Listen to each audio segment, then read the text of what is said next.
Okay, so let me get this straight. Habs fans, are they really Habs fans? Want to see Tatar get traded so we can get prospects and draft picks that we need. But we don't need Tatar. 2 goals tonight. Trade Carey Price and Shea Weber. They're too old. They don't contribute. They're too old. Price can't stop a puck, and Weber's no good. They're all Smurfs. They're too small. They can't play. They can't play against the big teams. Is that really what I read that on Twitter all the time? So what happened here tonight? Montreal went into Winnipeg. Winnipeg is a bigger team. Scores well. They don't score more goals though, but you'd think more of a powerhouse team.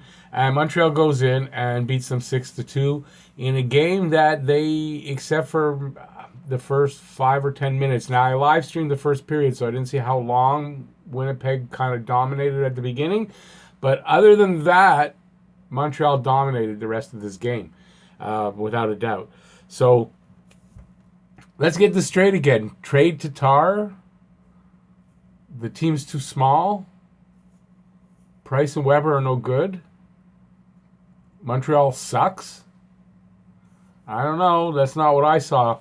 So let me tell you all about the game. I'll tell you who scored, how they scored. Well, I don't know if I'll go into. There's a lot of goals. I'll tell you about the game. I'll give you my 3 stars of the game. I'll give you a few stats from the game. Not a ton.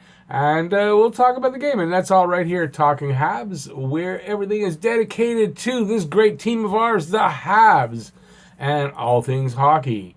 And anyways, if you like the video and you want to see more Habs videos, head down there, subscribe, ring the notifications bell. That's going to notify you or give you your daily fix of Bleu Blanc Rouge from me at Talking Habs. And while you're on the way down there, give a thumbs up if you like the video, and any comments that you may have about the video, the score, anything about the game in the comment section below. So this is a game.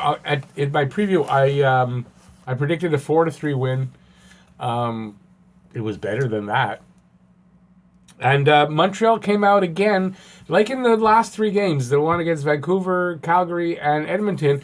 They didn't really play well in the first period. Or at least, I think in one game the whole first period, and the other 2 most of the first period. And then they started to pour it on a little bit. And then the second period was their best period in all those 3 games. And in this one as well, I think. Second period was their best one. Although in this game, about the halfway mark, from what I can tell, they started to play better, and they ended up with a goal. So they left the first period. They actually left the first period leading 2-1, which is the first time in these 4 games on the road that they've left the first period holding a lead. I think they've been tied once or twice, and then behind one period. Okay, so Connor gets the first goal, power play goal. Sherratt goes off for goalie interference. I didn't see it. He gets his 15th goal from Scheifele and Pionk. That's at 11:30. At 13:47, Pionk goes off for slashing. And at 15:06, a power play goal. Thomas Tatar, his 14th goal from Suzuki and Petrie. Once again, I sort of saw the Tatar goal on a replay, but didn't really see it enough to describe it. At 16:38, Tatar gets his 15th from Weber and Gallagher, and they're leading 2-1. So they're leading 2-1 going out of this period where they're starting to take over. You could see by the last 5 minutes of the period, they're starting to take the game over. Shots on goal, 17 for Montreal, 16 for Winnipeg. So you can see in the first period, shots on goal very close. But at one point, Winnipeg was badly out shooting Montreal. 15-3, I think I saw at one point. So you can see 17-16 for Montreal by the end of the period. Things are changing. They each have a power play goal on one power play each.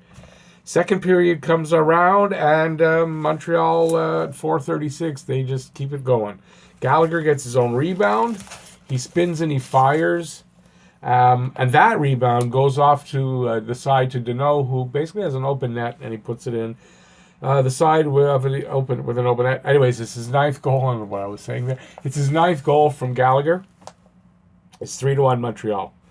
And they're just playing well. They're dominating the play, keeping the pressure on, really keeping the pressure on. Their Corsi numbers are doing well tonight. And just not letting Winnipeg out of their zone. It's just not happening. Second period is their best period lately. 7:14, Weber takes a holding the puck penalty. And then the Jets take a too many men call at 8:52, so it's 4-on-4 for, I think, 22 seconds. Right off the next face-off, Deneau, I don't remember how he gets the puck, but I mean, he took the face-off. The puck bounces around a bit. He gets it right in front of the net, and it was like a soft. He doesn't have a good shot on it, right? He doesn't get the puck and get a good shot away, but it gets through. So that's a 4-on-4. So there's still a Habs penalty right after that. So that's Deneau's 10th goal unassisted, and Habs go on the power play now. They don't get a goal. At 16:14, Laine rifles a shot. And I mean, he rifles a wrist shot. You don't see it. It boom, it was there. Didn't see the puck. And neither did Price, because it goes through. It's Laine, his 14th from Scheifele. At 19:20, Habs, and you think here, it gives Winnipeg a little bit of legs, right? Because they get a goal. It's 4-2 now. The game's not out of reach at this point. There's still plenty of time. They get their legs a little bit for, I guess, maybe, I want to say a couple of minutes. And then the Habs start to play a little bit better for a few, and then they get a goal. Domi gets 2 shots at a goal. Yeah, it's a weird, puck comes in. I forget how it comes into the goal.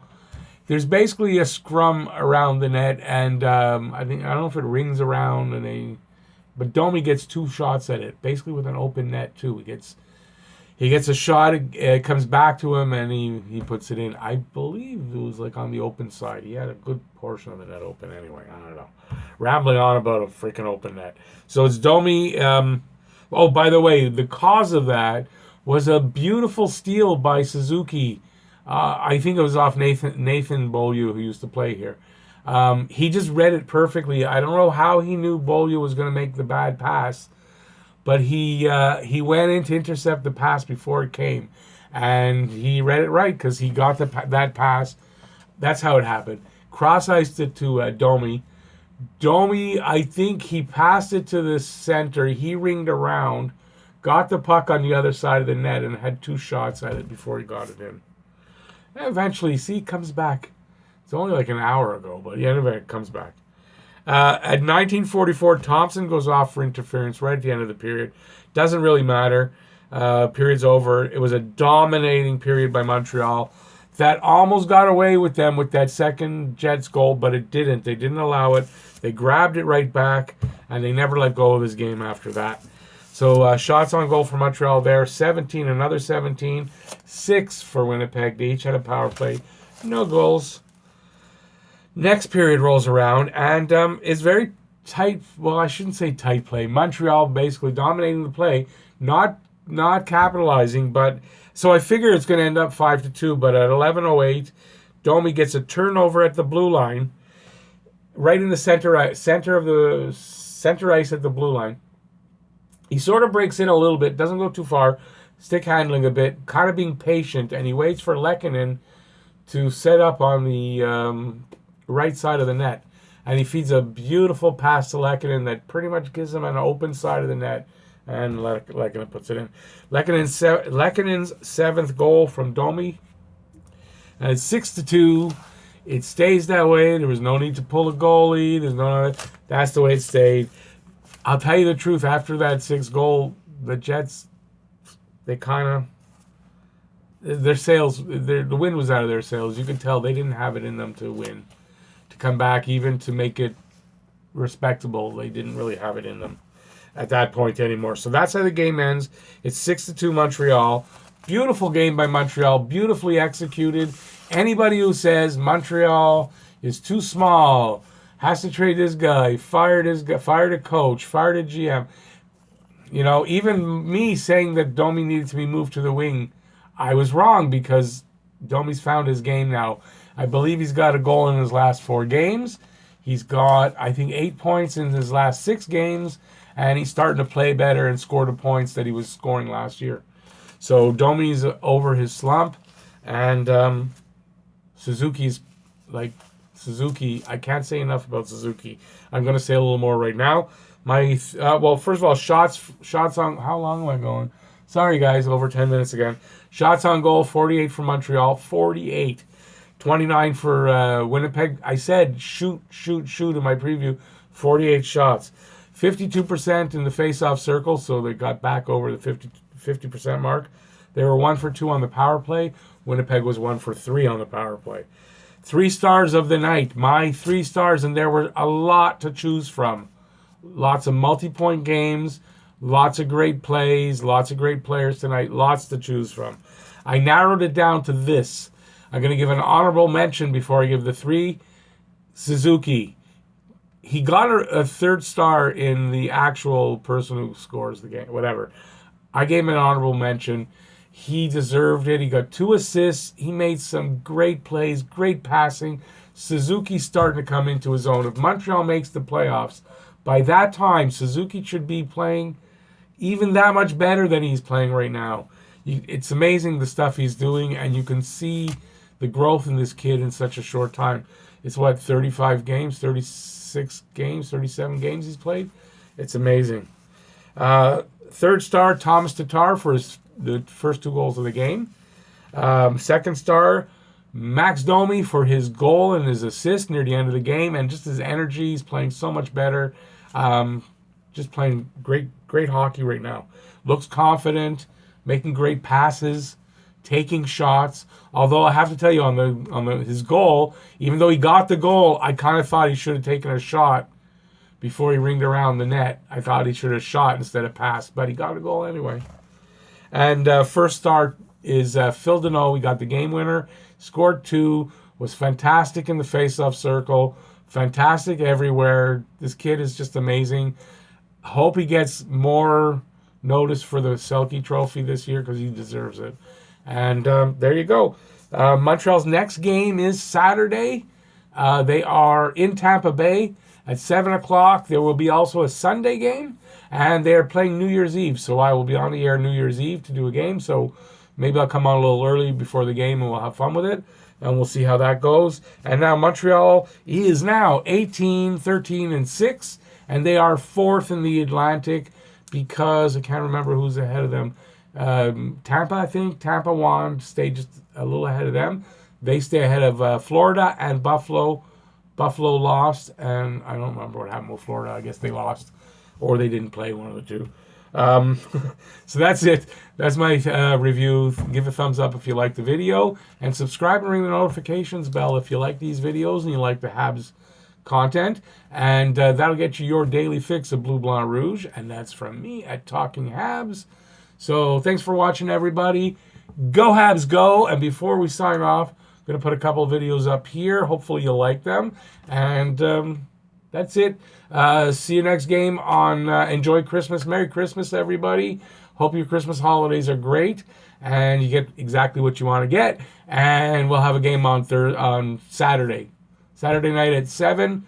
See you there. Go Habs, go. Bye, y'all.